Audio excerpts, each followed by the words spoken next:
Assalamualaikum warahmatullahi wabarakatuh.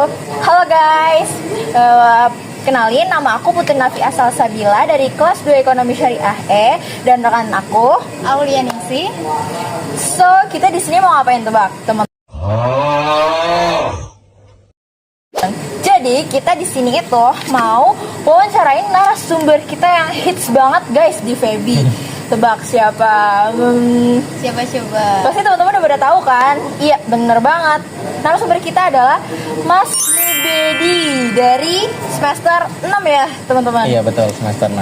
Jadi kita ini di sini mau wawancarain Mas Ubed itu tentang bagaimana Mas Ubed memanage organisasi gitu.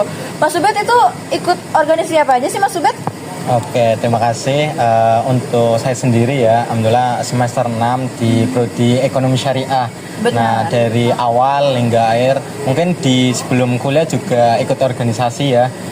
Di MTS, MA, di MTS pernah alhamdulillah jadi ketua OSIS, MA juga ketua OSIS juga, terus di kuliah masih ikut organisasi, mungkin karena senang ya ketemu banyak orang. Nah, untuk di kuliah sendiri pernah di semester 1-2 itu di HMPS Ekonomi Syariah 2 periode sampai kemarin semester 4, dan juga alhamdulillah sekarang di IBIL juga mulai itu semester 2 juga sampai semester 2 sampai 3 berarti itu masih jadi staf biasa, dan alhamdulillah di semester 3 akhir sampai sekarang diamanati menjadi general manager, di mana untuk menanggung jawab di IBIL. Selain di IBIL juga ada BEM, kalau di luaran sana, kalau di UIN itu namanya DEMA ataupun Dewan Eksekutif Mahasiswa Fakultas Ekonomi dan Bisnis Islam. Dan untuk organisasi ekstra sih banyak, tapi ya itu yang di kampus aja sih kayak gitu. Sangat aktif ya Mas. Lalu bagaimana sih cara Mas Ubed itu memanage waktu dalam mengelola IBIL di tengah kesibukannya Mas Ubed? Oke, kalau berbicara tentang manajemen waktu, yang penting kita itu tahu skala prioritas. Ini misalkan saya sendiri di BIL menjadi general manager ataupun ketua ya, Mbak. Nah, di situ kita harus tahu mana yang penting dan mana yang mungkin belum penting dalam artian dalam jangka ke depannya kayak gitu. Misalkan di IBIL, kalau saya sendiri menerapkan di IBIL itu tidak ada banyak rapat, tapi karena sering ya, itu rapat hanya 3 bulan sekali untuk melakukan perencanaan, planning bagaimana menjaring nasabah dan juga melakukan evaluasi terhadap kinerja staf. Nah, di setiap 3 bulan juga untuk staf saya rolling, di mana ada 3 bagian di IBIL, yaitu ada marketing, frontliner ataupun front office, dan juga di back office. Nah, untuk menanggulangi yang pertama itu untuk manage waktu itu kita harus tahu skala prioritas. Misalkan saya di organisasi A jadi ketua ya, saya fokuskan di organisasi A dulu. Organisasi B mungkin bisa nanti, tapi yang penting tetap job desk kita di organisasi A sebagai ketua terjalankan, dan organisasi B ataupun C sampai Z itu bisa berjalan. Itu yang kedua. Yang ketiga itu terkait kita tahu jangka panjang ke depan nih, misalkan di BIL lumayan nih nanti prospek ke depannya kita bisa mendapatkan, karena kita ekonomi dan bisnis kita bisa mendapatkan uang dan sebagainya, mungkin itu lebih diprioritaskan karena berbicara tentang sudut pandang jangka panjang kayak gitu sih. Oke, keren banget gak sih guys dengar sharing-sharing dari Mas Ubed tadi gitu. Kemudian Mas Ubed, gimana sih cara Mas Ubed itu menangani konflik gitu di dalam satu tim? Secara kan kalau misalkan di organisasi itu pasti nggak selalu mulus gitu kan ya Mas Ubed? Betul, pasti itu selalu ada konflik gitu. Itu gimana cara Mas Ubed menanganinya? Oke, mungkin teman-teman ya di sini kita tahu ya, organisasi itu sekumpulan orang yang memiliki visi, misi, dan tujuan yang sama. Benar, apalagi kadang kan kita tuh suka berbeda pendapat gitu ya. Betul, beda pendapat, beda pandangan, beda latar belakang juga itu yang mempengaruhi terjadinya suatu problematika ataupun konflik. Gitu. Nah, sebelum kita berbicara organisasi, kita berbicara tentang diri sendiri. Diri sendiri pasti punya problematika. Nah, apalagi organisasi tadi sudah disebutkan sama Mbak Salsa ya, bahwasanya ada berbagai kepala. Nah, untuk saya sendiri dalam mungkin pengalaman saya, yang penting ketika ada sebuah problem ataupun konflik, yang pertama kita harus tahu masalahnya itu apa dulu. Nah, setelah kita tahu masalahnya itu, kita kategorikan, misalkan ada beberapa masalah tuh. Nah, di situ kita klasifikasikan. Oh, ini beberapa masalah karena quotes yang pernah saya dengar, masalah yang kita tulis ataupun kita kategorikan itu akan menjadi berkurang ketika kita tahu masalahnya itu apa. Itu yang pertama.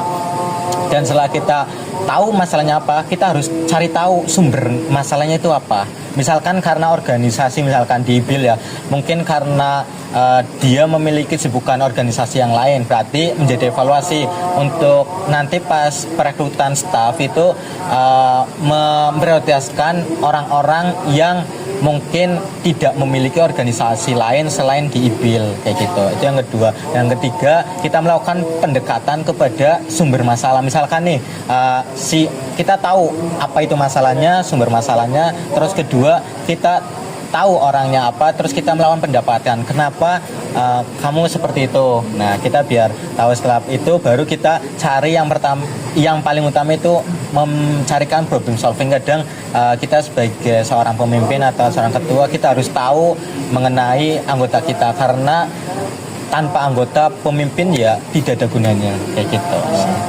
Oke guys, jadi penjelasan tadi itu cara Mas Ubed ya, cara Mas Ubed dalam menghadapi konflik gitu di dalam suatu tim atau di dalam suatu organisasi. Ya, setelah banyaknya konflik ya kak, Iya. Gimana cara kakak untuk biar anggotanya itu percaya dan motivasinya kakak untuk mencapai tujuan bersama gitu kak? Oke, yang pertama tadi kita berbicara tentang organisasi harus memiliki visi, misi, dan tujuan yang sama. Itu sebuah pengertian organisasi yang sudah kita pahami bersama. Nah, ketika di awal, ketika pas perekrutan, kita harus tahu kebutuhan organisasi kita itu apa. Nah, setelah itu baru kita tentukan visi, misi, tujuan yang untuk jangka panjang. Nah, setelah itu baru ketika di perjalanan pasti tadi sudah saya sebutkan itu namanya pasang surut organisasi pasti ada. Nah, di situ biar tidak jenuh ataupun tidak kurang, maksudnya dalam artian pekerjaannya kurang, kita kasih apresiasi penghargaan. Kalau setiap 3 bulan sekaligus kalian rapat, kita juga healing. Nah, di situ dari para staf ataupun pegawai dari IPIL itu tidak mengeluarkan apapun. Biasanya kan organisasi yang menjadi kendala biasanya mengeluarkan uang nih, Mas. Bener banget, Nah, kalau di IPIL sendiri semua dari jas alma mater, terus juga ID card, terus juga kebutuhan rapat-rapat sudah saya sediakan dari pengeluaran operasional di IPIL kayak gitu. Itu sebagai bentuk penghargaan di situ. Nah, terakhir juga nanti di IPIL sendiri saya berikan sertifikat dan juga mungkin sedikit uang saku lah ya, sedikit buat teman-teman yang staff kayak gitu juga. Terus juga pas lebaran kemarin saya berikan kayak hampers lah biar ya kenang-kenangan lah ya buat staff kayak gitu sih, biar tetap semangat. Terus juga saya sendiri punya target untuk di IPIL, misalkan omsetnya selama 1 periode misalkan berapa puluh juta per bulan, harus mencari nasabah itu misalkan 20 orang per bulan. Terus juga berarti per minggunya dapat berapa, per harinya dapat berapa, itu tetap saya kontrol karena setiap bagian dari 3 bagian yang saya sudah sebutkan itu ada marketing, front office, dan back office itu memiliki grup masing-masing. Dan di bawah saya kan saya general manager. Nah, di bawah saya ada manajer. Nah, di situ ada 3 manajer yang saya bawain. Nah, di situ setiap hari laporan ke saya terkait perkembangan. Nah, ada masalah langsung saya tindak. Nah, ini juga teman-teman barangkali ini ya sambil promosi, nanti awal Juni insya Allah ada perekrutan untuk staf baru kayak gitu. Kayak gitu sih untuk cara biar tetap semangat dan juga termotivasi kayak gitu Mbak Salsa sama Mbak Aulia. Keren banget ya Ul ya, keren banget penjelasan dari Mas Ubed tadi terkait motivasi dalam organisasi dan tim ya teman-teman. Oke guys, menarik banget gak sih tadi penjelasan dari Mas Ubed terkait motivasi dalam organisasi biar semangat gitu. Iya betul banget. Selain dikasih hampers, tadi dikasih apa? Uang saku, bener banget. Kalian yang mau hampers dan uang saku bisa langsung aja daftar di IBIL ya teman-teman. Dan nggak ngeluarin biaya apapun. Dan ya. nggak ngeluarin biaya apapun. Jadi ayo masuk IBIL. Sorry banget, promosi sedikit. Oke, lanjut aja nih ya Mas Ubed. Ini udah terlalu out of topic banget. Strategi apa yang paling efektif menurut Mas Ubed dalam menghadapi suatu perubahan gitu? Oke, yang pertama itu menurut saya sebelum itu ada 3 poin yang harus teman-teman catat ketika harus mengalami perubahan untuk manajemen biar tetap jalan, apalagi diorganisasikan. Kembali lagi ada problematika latar belakang yang berbeda-beda. Yang pertama itu harus adaptif, dimana ketika ada sebuah persoalan itu kita harus adaptif dalam artian kita langsung menyelesaikan masalah tersebut untuk biar tetap adaptasi. Oh, mereka itu mengalami permasalahan misalkan karena dia jarang masuk tanpa izin, ternyata kecelakaan tanpa komunikasi ya. Kita harus tahu adaptif, nah kayak gitu biar tahu adaptasi dari staf kita ataupun anggota kita, bawahan kita lah ya hitungannya gitu. Itu yang pertama. Kedua terkait inovatif. Nah terkait inovatif itu yang namanya sekarang terkait perkembangan zaman, manajemennya mungkin dari segi rapatnya kalau misalkan offline nggak bisa, juga bisa online kayak gitu.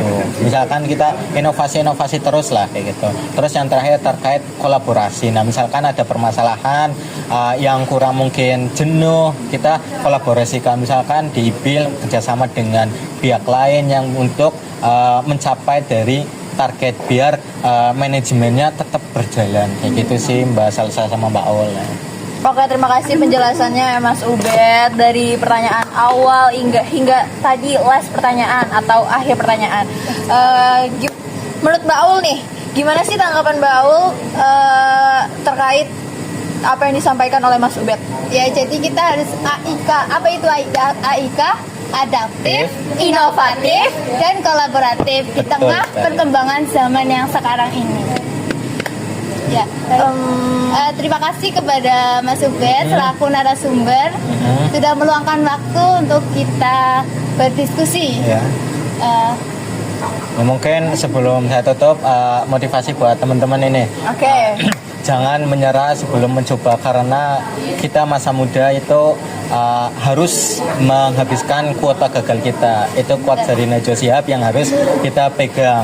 Apalagi kita di kesempatan untuk kuliah itu harus pergunakan sebaik mungkin. Kayak gitu, terima kasih kepada Mbak Aul sama Mbak Salsa. Kita juga banyak-banyak terima kasih banget ya Mas Ubed karena ini terkait informasi-informasi yang sangat bermanfaat banget buat kita sebagai generasi muda. Bener, generasi muda yang masih belum bisa memanage waktu dan memanage organisasi ya teman-teman.